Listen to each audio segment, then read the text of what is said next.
Most of the time, we tend to make choices based on our current circumstances, what's going on in there, as opposed to what our vision is saying, right? And that's why I think a lot of times people are getting stuck in those moments of not moving forward. But when you have a clear vision, like what we were talking about, simple question is like, well, why are you looking for a house in Wisconsin versus going on vision? All of a sudden you start making those choices and you start looking for a house where you actually want to live.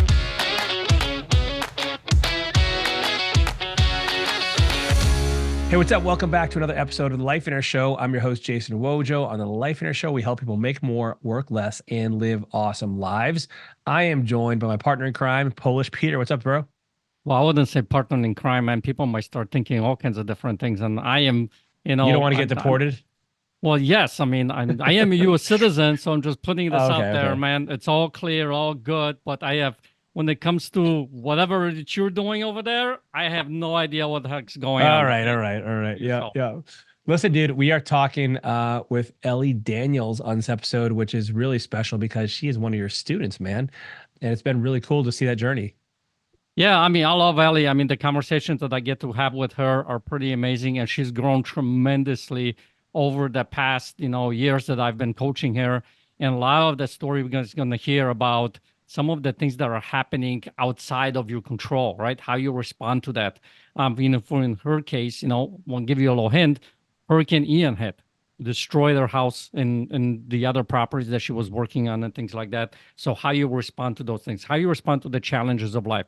So if you are someone right now that maybe you are in a valley of your life, in a season like that winter season, I want to encourage you to listen to this particular episode because she pulls out some pretty good nuggets of what happened and how she was able to respond to some of those things and what helped her get through it and how you can use it yourself to be able to grow in your own life.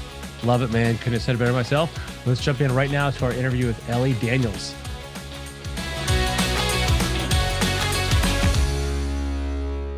Hey, Ellie, what's up? Welcome to Lifeonaire Show.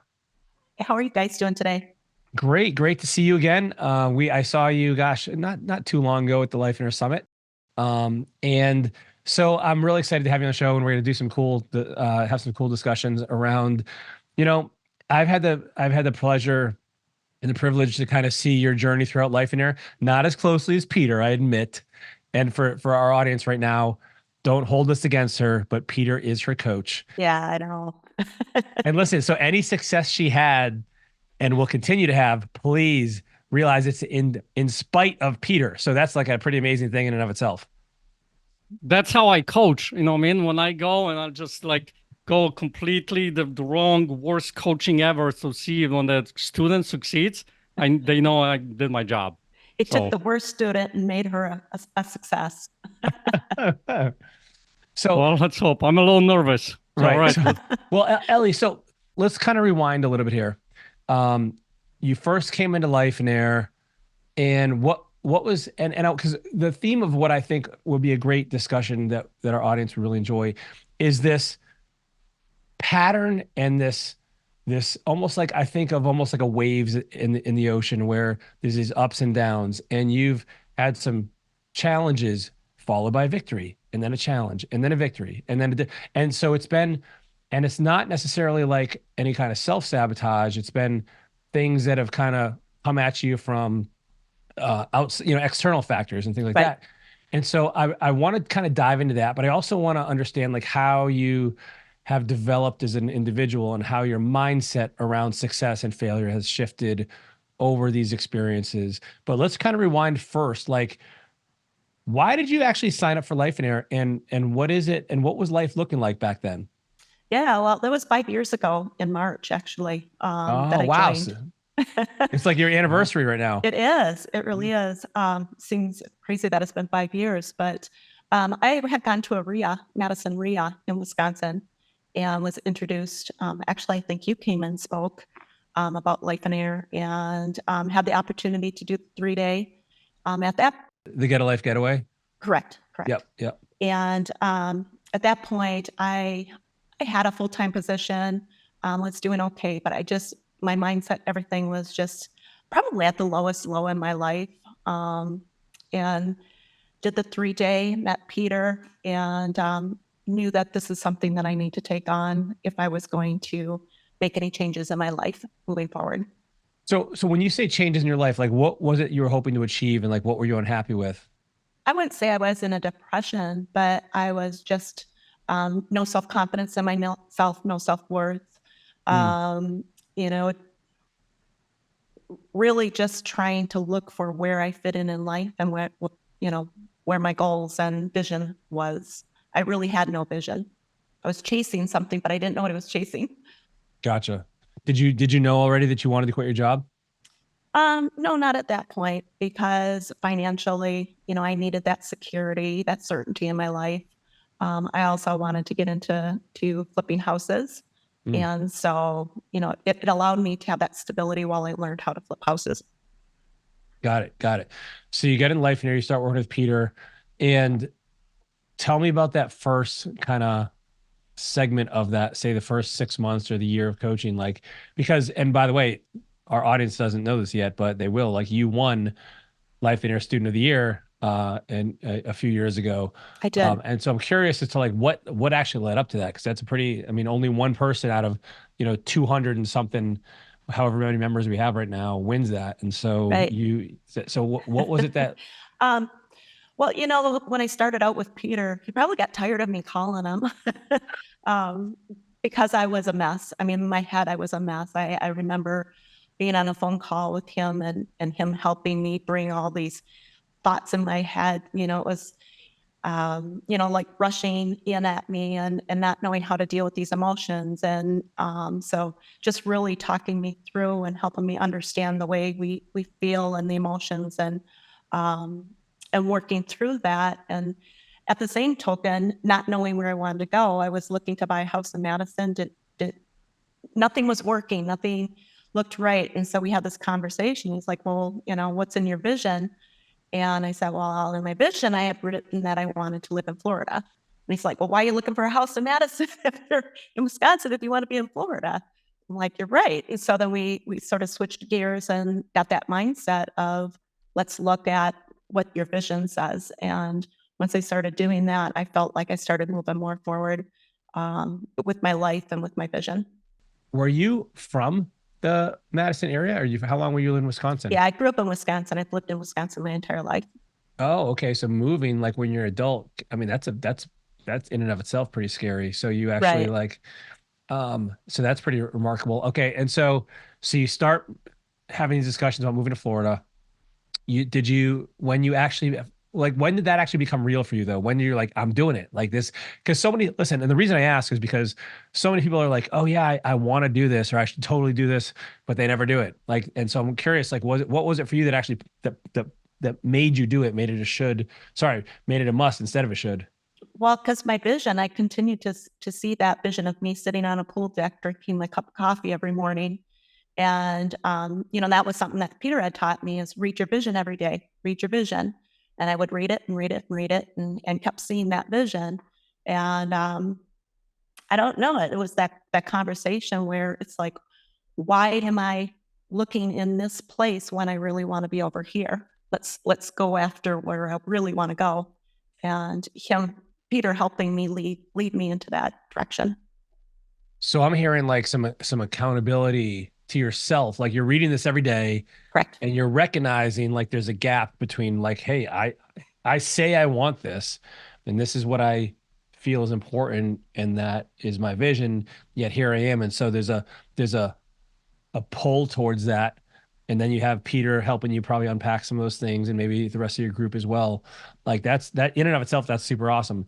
So listen, I want to touch on something because it's something important here that needs to be said, I think, because a lot of times when people are looking at their life, how they make choices. And in this particular instance, like notice, like she's looking for a house in Madison, and on her vision, there's a house in Florida, kind of thing, right? Sitting on the pool deck, looking out, seeing the palm trees, and all those kinds of things.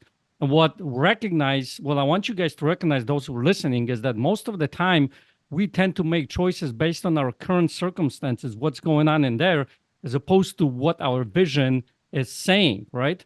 And that's why I think a lot of times people are getting stuck in those moments of not moving forward. But when you have a clear vision, like what we were talking about, simple question is like, well, why are you looking for a house in Wisconsin versus going to Envision? All of a sudden, you start making those choices and you start looking for a house where you actually want to live. Yeah. Well, dude, it's still impressive because like so many people say they want to do this stuff, right? Well, yeah. I want to get in shape. I want to like have a better relationship. I want to move to Tokyo or whatever, right? And they just never do.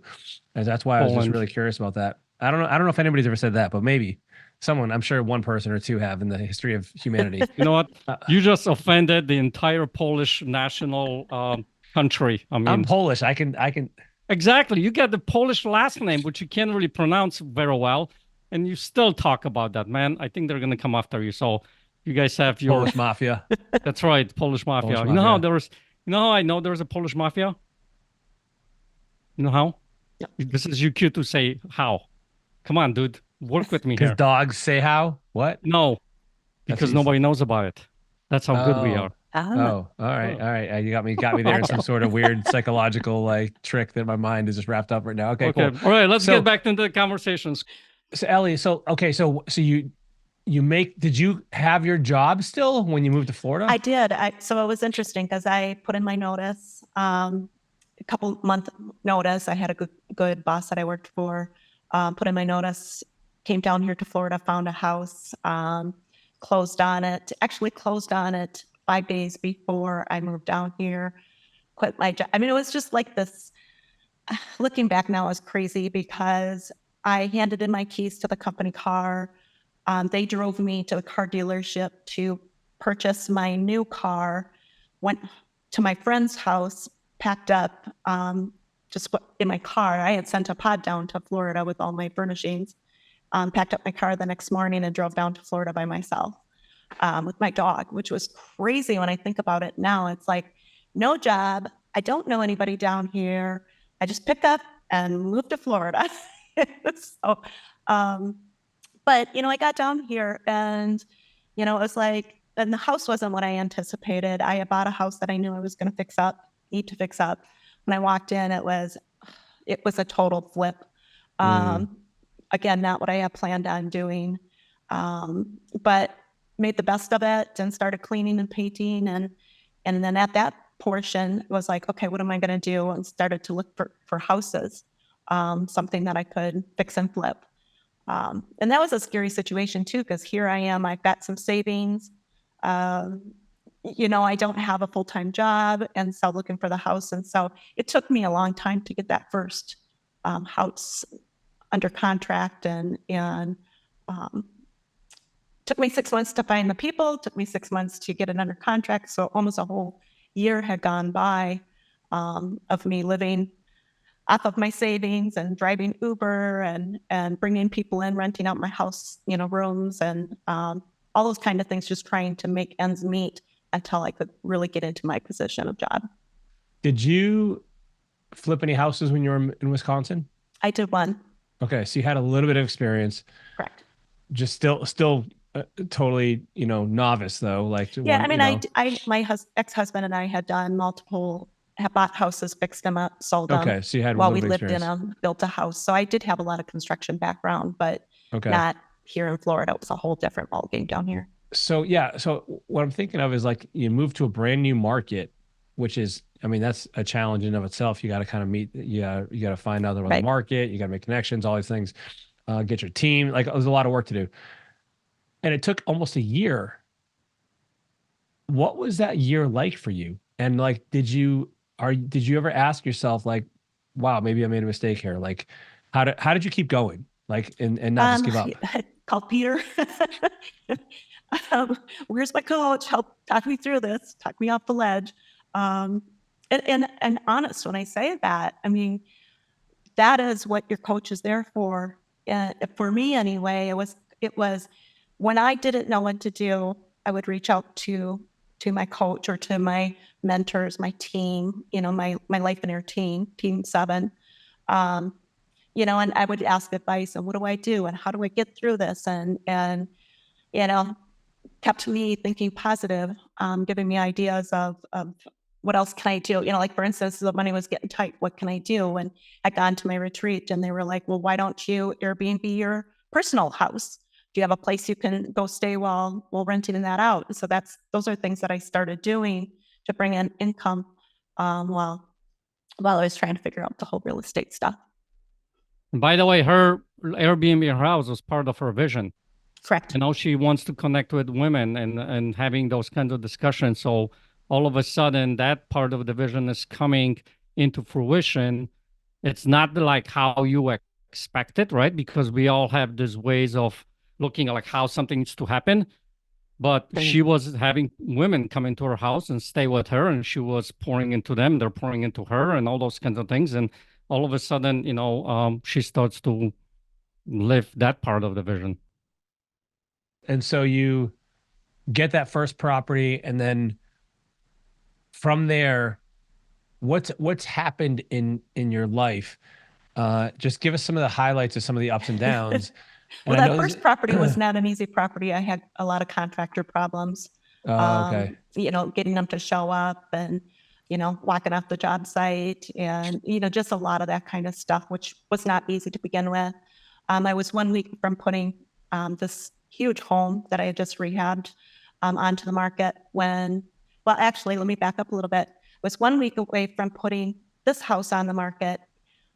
2 weeks prior, I had purchased another house to start rehabbing in Port Charlotte, which was a little ways away, and Hurricane Ian hit. And my whole world was turned upside down because now I'm not able to sell the house. The one that I rehabbed, I had thousands of dollars of damage on that house, thousands of dollars damage on the one that I had just attained. Couldn't get contractors to start working on that project. My personal house was damaged. I actually took in neighbors to live with me for a few months while their house got fixed up, and so it was just this whirlwind of trying to deal with all these issues at the same time while being single by myself, not having family members down here. So again, having to pour into my coach, pour into my T7 family in that aspect to help pull me through. Hey, we'll get right back to our episode. Well, I want to tell you about something really quickly here in a moment, and that is our Get a Life Getaway event. This is an event we've been doing going on 15 years now. We've had almost 10,000 people go through it, and it's an incredible event. If you want to transform your life, if you don't have the life you dream about, the one that you know you deserve and the one you worked hard for, and you are sick of kind of being sick and tired and not having all the things and experiences in your life that you know are waiting for you, then you need to get to this event. I'll just tell you right now, this event will transform absolutely everything in your life. We will take you hand in hand and walk you through step by step the process to create your ideal life in every single area because they all fit together. This is a proven formula. We've been doing this so long now. We've tweaked it, we've refined it, we've perfected it, and we would love for you to be there. Peter and I teach these personally. We do not delegate these to anybody else.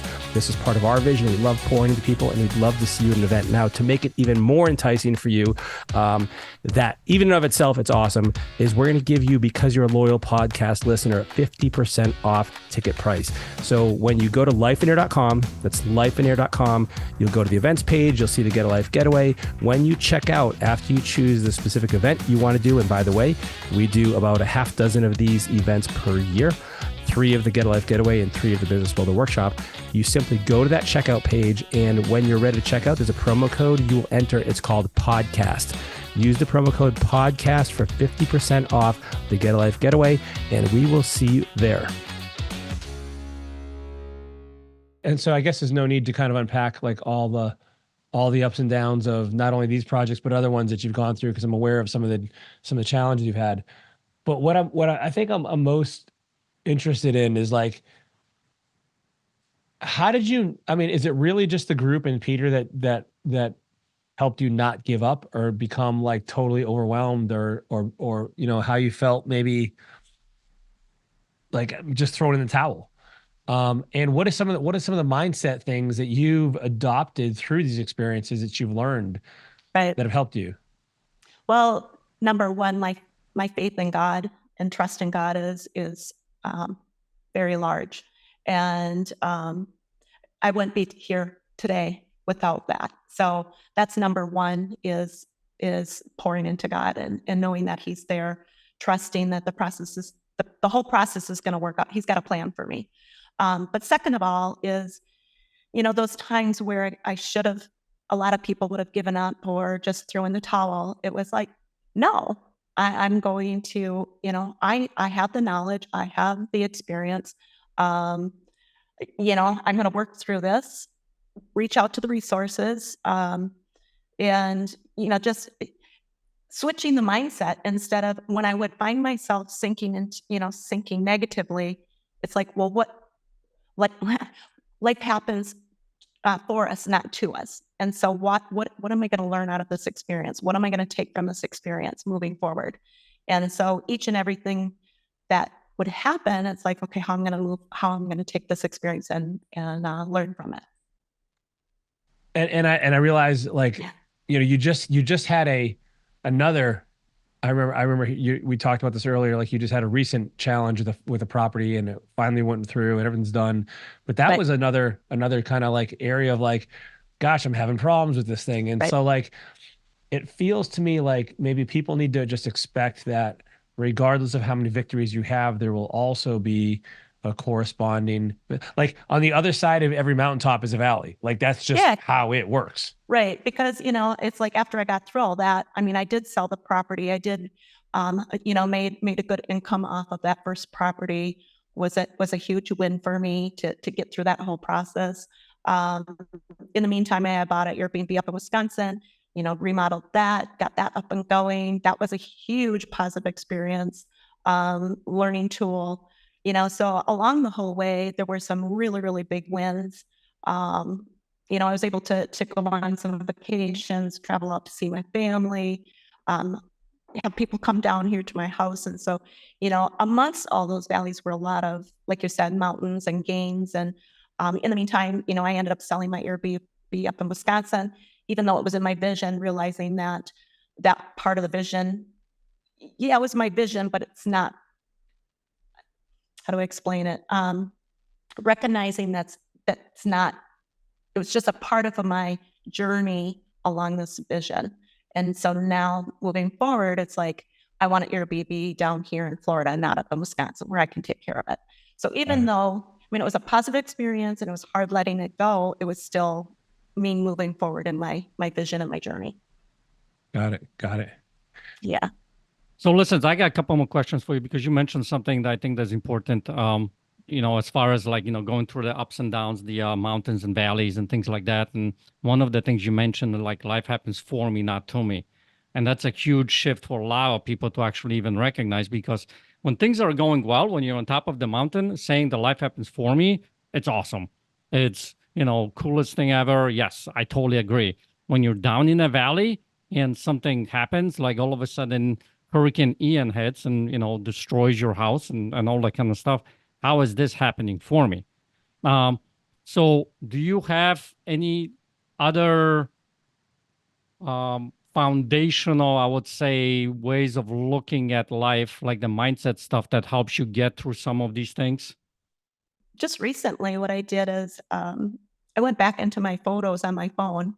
You can go into Google Photos and looked at the past year of my photos. And it was really interesting to see all of the amazing things that I did in my life in 365 days, what I did, and the people that, came and visited, or I went and visited, or even just the little things. It was like such a huge reminder of all of the wins each year, or, each day. So that was something that I would highly recommend people do, because instead of looking at everything that went wrong in the year, that was just a very, very small portion of everything that was amazing this year. So that helped the mind shift too, where it's like, we tend to focus on the negatives instead of focusing on all the positives. And so for me, that's what keeps me going. That's what pushes me forward. That helps me, okay, well, what's next?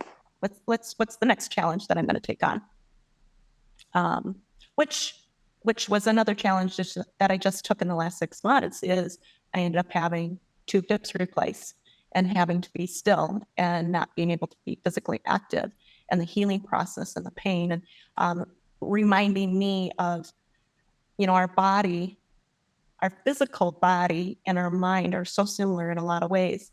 We can experience pain mentally, but we have to recover. We have to heal from that. And so just like my muscles healing from the hips, it's a process, and it doesn't happen overnight. Sometimes it takes days, sometimes it takes months. It's been 6 months and I still have pain and stiffness in my hips, but each and every day there's gains, there's recovery, there's healing. So I contribute that a lot to the mindset too.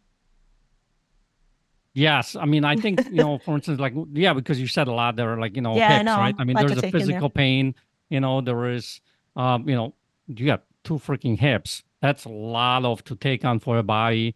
And when you're looking at, how you respond to it, because one of the things I think I want the audience to recognize, it's not so much what happens in life, the circumstances, because think about a lot of the stuff that happened to you, it was outside, like the Hurricane Ian. You can't prevent that, right? Hips and things like that. And it's how you respond to it that really matters in life, not so much what happens. And one of the things that I love about you is you respond in a way like, bring it kind of a thing. As per, like, I can make this happen, and what do I need to do? Who do I need to talk to?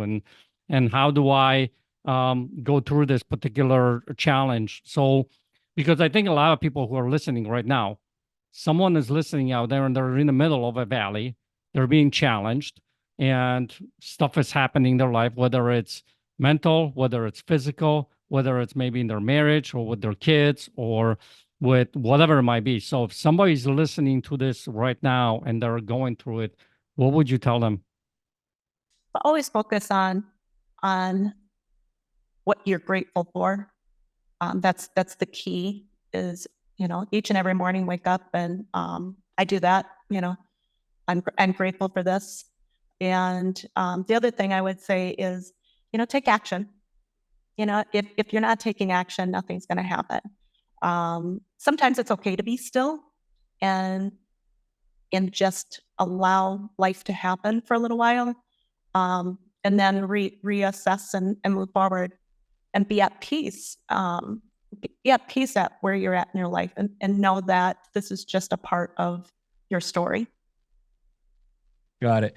Yeah, Ellen. So there's a few tangible things that I've picked up through our discussion that I just want to make, and tell me if any of these are inaccurate or you want to expand on them. So number one is like really have a vision, like have a very clear picture of what you want, because that's going to help you take action, which is the second thing you mentioned, like taking action, doing something. I think a lot of people that don't take action yet want to, like it just drains your soul. Like when you want something but you don't do it, it just eats away at you and you just kind of erode, and it just doesn't end well. I also heard, I love this is kind of like something you mentioned in passing, but it seemed like a really good reminder to me, is keep things in perspective. And one cool little trick or hack to do this is like look through your camera roll and look at all the amazing things that have happened. And when you think of these few big bad things in the grand scheme of things, in the scope of things overall, it's a minute percentage.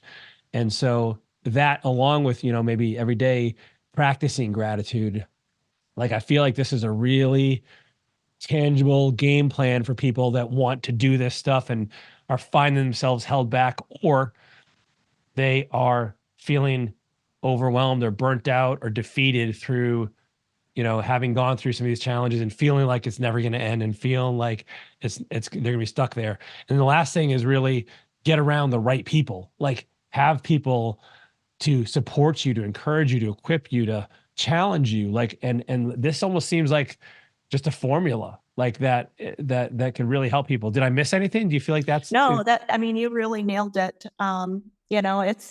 I've surrounded myself with amazing people, and it's so cool how people have come into my life when I needed them at the right moment.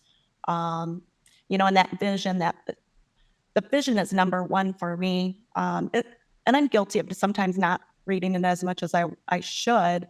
But going back to that vision, when things aren't going quite right, going back to the vision, and it's like, okay, what is this? And it's like, no, I am living my vision. This is part of business. This is a part of whether I'm working a W-2 or I'm working my own business.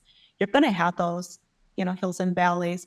And I think in these last 6 months with my hip surgeries and having to be still and quiet, not physical, has given me the opportunity to look at the vision and say, I am living, 90%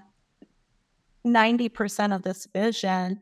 There's some parts in it that I need to rewrite because I was working on that vision. It's not quite right. And so now I got to tweak it and go in, make a little shift or a little change or whatever. And I think that's the other thing people have to remember with their visions is just because you wrote down a vision doesn't mean that it's not ever changing, because life is always changing and things happen that we can't control, like the hurricane or my hips or whatever. So be prepared and be okay with those obstacles that might come in the way, and be okay with shifting a little bit. Love it. Love it. Well, Ellie, you're awesome. I love your story. I love what you share your wisdom. And every time I think I have a chance to interact with you, I see you at a different level. You keep leveling up. And I mean, I can't even imagine where you're going to be in another, year or two, or gosh, it's going to be awesome. Yeah, I'm excited because when I look back at 5 years ago, where I was, I mean, I look back and it's like, oh my gosh, I was a puddle.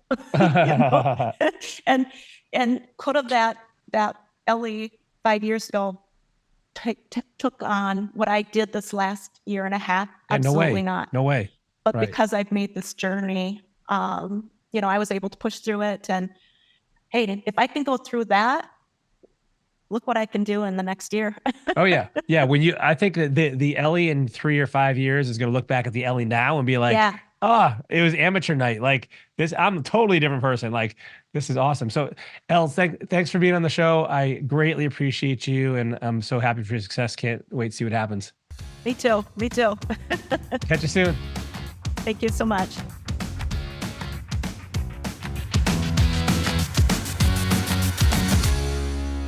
Dude, Ellie's awesome, man. I love hearing her story, and she's so humble with these things too. Is like, you would just never know some of the successes she's had. And I love this episode, man, because it just puts into perspective, like, all of those great things that happen in life are fantastic, but no one is immune to or can skirt some of the other challenges that will also come in your life. And like, how do you deal with those? Right. Like, sometimes I think people that have a lot of success somehow think they'll never have challenges again, or life's always gonna be easy. And I love this interview because it just reaffirms to me and reminds me that, like, you're going to have highs and you're going to have lows. Like I said it in the interview, like, you can't just think geographically, topographically, you can't have a mountain without a valley next to it. That's the whole point of the mountain, right? Like, that's how it works. Yeah. And so that's how like, I think I love the lessons she's learned through this. And I think we pulled out some really good nuggets on how to transfer that for other people too. Yeah, and I love that we had that kind of conversation, because I think if you think about, some of the podcasts or trainings you hear about out there, not a lot of people talk about that kind of stuff. And yet, like me and very well, that a lot of the successful people that are putting out there, they have valleys. They go through different seasons and things like that. And I love that she talked about that, because, I mean, there's a lot of success in her life. And, she brought up, being grateful. She brought up life happens for me, not to me. She brought up, being in an environment, in a community. I mean, she didn't talk about, like, one of the things that I love about Lifeonaire, I'm just going to put a plug in here, but what I love about it is that when the Hurricane Ian came and it hit her house and destroyed a bunch of stuff, there are people who were in Florida who were not in our group, but in another group, showed up at their house and helped them work through some of this stuff. And that is the coolest freaking thing to be able to experience, as you get to know people and get to connect with people, and how, the community can come together to help each other grow. And when it comes to her story is, how she responds to it, I think works really well, because like you said, there is a valley. It's how you respond to it that really matters. You said something powerful there. It's like that community, we've had many people that have had tragedy strike in their lives, and Lifeonaire's jump to jump and fill the need of whatever it is that, whether it's, one Mike Neubauer who gets run over by a tractor, and we're a bunch of Lifeonaires go out to help build his house to make it handicap accessible, or whether it's a hurricane or a tornado or someone in their family dies, like Lifeonaires are just there. And like, I don't know, man, that's just been hard to find outside of the company and outside of the organization. And so like, that's one huge thing. The other thing that I heard from her is like, really like having that vision to pull her in that direction. Cause dude, listen, just forget about like going full-time into real estate from having a job, because that can be scary enough in and of itself. A lot of people never make that jump. But here's a woman who moved across the country and did it. And, and I think she'd be the first to admit this. It's not like, she's just she was born this incredible rock star who like things come easy to her and she overcomes every challenge without like, with fearlessly and courageously. No, she's scared, but she still does it. And she still takes action, and she still moves forward, and she keeps makes the incredible things happen. Yeah, and that's part of the formula to success. You know what I mean? Because fear is going to be there. It's never going to go away. I want you to really hear that, listener. It's never going to go. Fear is going to be there. But what is the success comes to is you keep moving forward. You take the next step in spite of that, right? And the other thing and we didn't talk about this on this particular episode, but I think it's important to be said, is this. When you're in a valley, I want to encourage you to be able to speak out, to go to someone, to reach out to somebody, to, have this lifeline, to talk to somebody, because the worst thing that you can do when you are in a valley is just go and be alone and go in the hole and not talk to anybody. And I think that one thing that I love about the community is that when you put yourself in, when you create this community where there is no judgment, and you can reach out in those valleys and people come alongside of you because they've been in their own valleys. So sometimes they know what it's like, right? But my encouragement to you, listener, if you're in a valley right now, reach out to somebody. Heck, reach out to me on Facebook. I don't care. I'll message you and we'll talk, right? But it's important for you to go and not be alone during that particular time, because it makes a huge difference. Yeah, it does, man. Totally. Well, listen, hope you got something out of this episode. Hope you learned something that you can use and implement in your own life and your own business, because at the end of the day, that's all that matters really, is that we're providing value here. I mean, yeah, we want you to maybe get a couple laughs out of our dumb jokes, but at the end of the day, it's really about making your life and your business the way you want it to look. And so that's really what we're here for, to support you along that journey, to encourage you, to equip you to go live an awesome life. All right, we will see you next week, everyone. Take care.